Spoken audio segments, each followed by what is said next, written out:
News round up ఇక details చూద్దాం. Assembly budget సమావేశాలు వాడివేడిగా జరిగాయి. ప్రభుత్వం ప్రతిపక్షాల మధ్య మాటల యుద్ధం నడిచింది. కేంద్ర ప్రభుత్వం బడ్జెట్ నిధులు కేటాయించకపోవడంపై అసెంబ్లీలో ప్రభుత్వం తీర్మానం పెట్టడంపై బీఆర్ఎస్ ప్రశ్నించింది.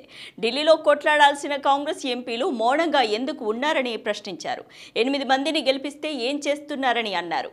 బడ్జెట్లో పంజాబ్ రాష్ట్రానికి అన్యాయం జరిగితే వాళ్ళ ఎంపీలు రోడ్డెక్కి నిరసన తెలిపారని అన్నారు. అక్కడ కాంగ్రెస్ ఎంపీలు కొట్లాడకుండా ఇక్కడ అసెంబ్లీలో చర్చ పెట్టారంటూ విమర్శించారు.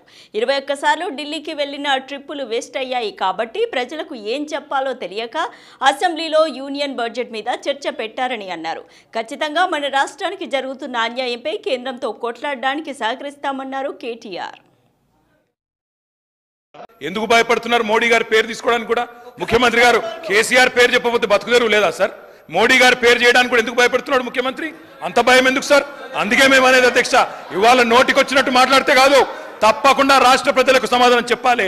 8 ఎంపీలున్నా తెచ్చింది గుండు సున్నా, 6 గ్యారంటీలు ఎత్తేయడానికి గత ప్రభుత్వం మీద బదనాం చేయడం రాష్ట్రం దివాలా తీసిందని.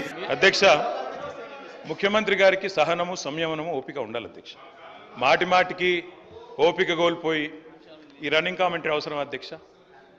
అధ్యక్ష, నేను కూడా అనొచ్చు అధ్యక్ష, పేమెంట్ కోటాలో ముఖ్యమంత్రి పదవి కొట్టేసిన నేను కూడా అనొచ్చు. మాట్లాడడం మేము కూడా మాట్లాడతాం. అయ్యల పేర్లు చెప్పి పదవులు అంటే రాహుల్ గాంధీని అంటుండా, రాజీవ్ గాంధీని అంటుండా నాకు తెలియదు అధ్యక్ష. ఎవరిని అంటుండ అధ్యక్ష? ఆయన ఎవరి గురించి మాట్లాడుతున్నాడు? ఇప్పుడు ముఖ్యమంత్రి గారు, నేను వారిని అభినందిస్తున్నా, పొన్నం ప్రభాకర్ గారిని. ముఖ్యమంత్రి గారి మధ్యలో 2-3 సార్లు ఒక మంచి ప్రతిపాదన పెట్టింది సార్. నేను కూడా గౌరవనీయులైన ముఖ్యమంత్రి గారికి, గౌరవ రాష్ట్ర మంత్రి వర్గానికి ఒక ప్రతిపాదన పెడుతున్నా సార్. ముఖ్యమంత్రి గారి మధ్యలో 2-3 సార్లు అన్నారు, నేను కూడా అదే ఉటంకిస్తున్నాను తప్ప కొత్తదేం చెప్తలేను సార్. ఇలా మా మంత్రుల కమిట్మెంటు, మా ప్రభుత్వం యొక్క కమిట్మెంట్ చూస్తే చాలా చాలా ఆనందంగా ఉంది సార్, చాలా గొప్పగా అనిపిస్తున్నది.